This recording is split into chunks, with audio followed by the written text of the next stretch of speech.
नमस्कार। कभी सोचा है कि पौधे अपने जैसे नए पौधे कैसे बनाते हैं? आज हम पौधों की इसी दुनिया के कुछ ऐसे राज खोलेंगे जो हमारी नजरों के सामने ही छिपे होते हैं। तो ये कहानी शुरू होती है पहेली के इस सवाल से। और सवाल भी कितना बढ़िया है ना। भाई, अगर आलू, गन्ना या गुलाब में बीज होते ही नहीं, तो फिर उनके नए पौधे आते कहाँ से हैं? चलिए आज इसी पहेली को सुलझाते हैं। हमारी खोज का पहला पड़ाव हमें पौधों की एक ऐसी छिपी हुई दुनिया में ले जाता है जहां बीजों का कोई काम ही नहीं है। सुनने में शायद थोड़ा अजीब लगे, पर यह बिल्कुल सच है। देखिए, इस प्रोसेस का एक साइंटिफिक नाम है अलैंगिक जनन। सीधे शब्दों में कहें तो इसका मतलब है कि एक नया पौधा बनाने के लिए सिर्फ एक ही पेरेंट की जरूरत होती है। बीजों का इसमें कोई रोल नहीं होता। इसे समझने का सबसे अच्छा तरीका यह है, मान लीजिए कि ये नेचर की अपनी क्लोनिंग फैक्ट्री है। पौधे बस अपनी ही एग्जैक्ट कॉपीज बना रहे हैं, और ये वाकई कमाल है। तो सवाल ये है कि ये क्लोनिंग फैक्ट्री आखिर काम कैसे करती है। चलिए अलैंगिक जनन के कुछ मास्टर्स से मिलते हैं और उनकी जबरदस्त तरकीबें देखते हैं। सबसे पहले गुलाब का ही उदाहरण लेते हैं। इसमें होता क्या है कि तने का एक टुकड़ा, जिसे कलम कहते हैं, उसे काटा जाता है और बस मिट्टी में लगा दिया जाता है, और कुछ ही समय में एक पूरा का पूरा नया गुलाब का पौधा तैयार हो जाता है, जो बिल्कुल अपने पेरेंट प्लांट जैसा दिखता है। और ये वाला उदाहरण तो सीधा हमारी रसोई से है। आलू पर जो छोटी छोटी आंखें दिखती है ना, वो असल में कलियां होती हैं। अगर उस आंख वाले आलू के एक टुकड़े को बो दिया जाए तो हर आंख से एक नया पौधा उग सकता है ना जबरदस्त। और ये कहानी सिर्फ आलू तक ही नहीं है। अदरक को ही देख लीजिए, उसका एक छोटा सा टुकड़ा भी अपनी जड़ें और तने निकाल सकता है, और देखते ही देखते एक नया पौधा तैयार। लेकिन शायद सबसे हैरान करने वाला उदाहरण ब्रायोफिलम यानी पत्थर चट्टा का है। ये पौधा तो अपनी पत्तियों के किनारों पर ही छोटे छोटे बेबी प्लांट्स उगा लेता है, और जैसे ही ये पत्ती जमीन पर गिरती है, ये नन्हे पौधे अपनी जड़ें जमा लेते हैं। मतलब क्या कमाल का तरीका है। वैसे अलैंगिक जनन सिर्फ बड़े पौधों तक ही सीमित नहीं है। यीस्ट जैसे छोटे जीव भी ऐसा ही करते हैं, एक प्रोसेस के जरिए जिसे मुकुलन कहते हैं।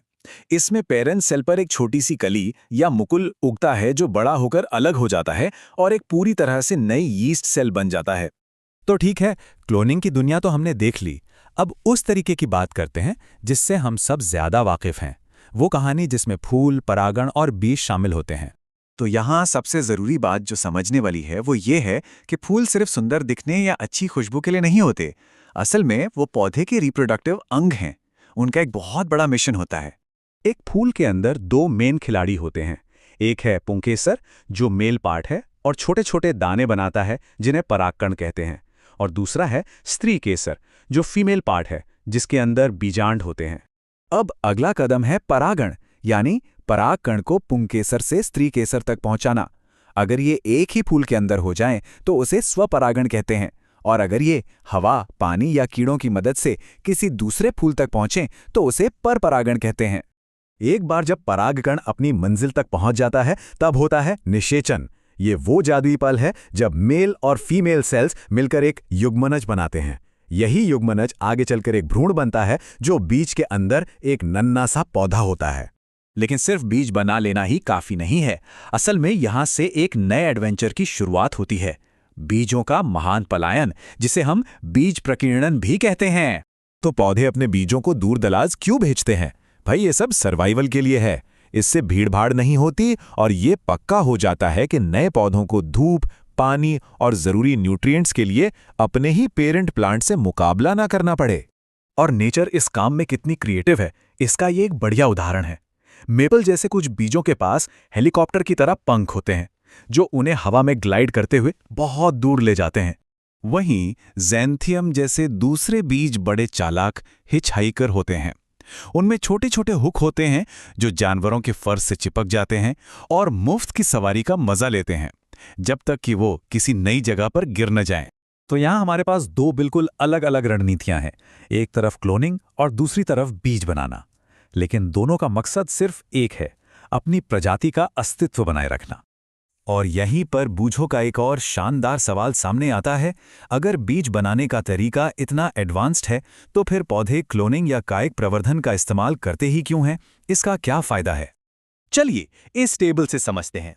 देखिए, अलैंगिक जनन तेज है, इसमें कम वक्त लगता है और ये पेरेंट की एकदम एग्जैक्ट कॉपी बनाता है। वहीं दूसरी तरफ लैंगिक जनन में दो पेरेंट्स के गुण मिलते हैं, जिससे वैरायटी तो आती है, लेकिन इसमें वक्त और एनर्जी दोनों ज्यादा लगते हैं। तो बूझो के सवाल का जवाब है हाँ, इसका सबसे बड़ा फायदा है रफ्तार और भरोसेमंद रिजल्ट्स। और इसी के साथ पहेली का रहस्य सुलझ जाता है। आलू, गन्ना और गुलाब जैसे पौधे बीजों का इंतजार नहीं करते। वो तेजी से फैलने और अपनी हूबहू कॉपीज बनाने के लिए अपनी इस अनोखी क्लोनिंग सुपर पावर का इस्तेमाल करते हैं। तो पौधों ने सरवाइव करने के लिए क्लोनिंग और टीम वर्क दोनों में ही महारत हासिल कर ली है।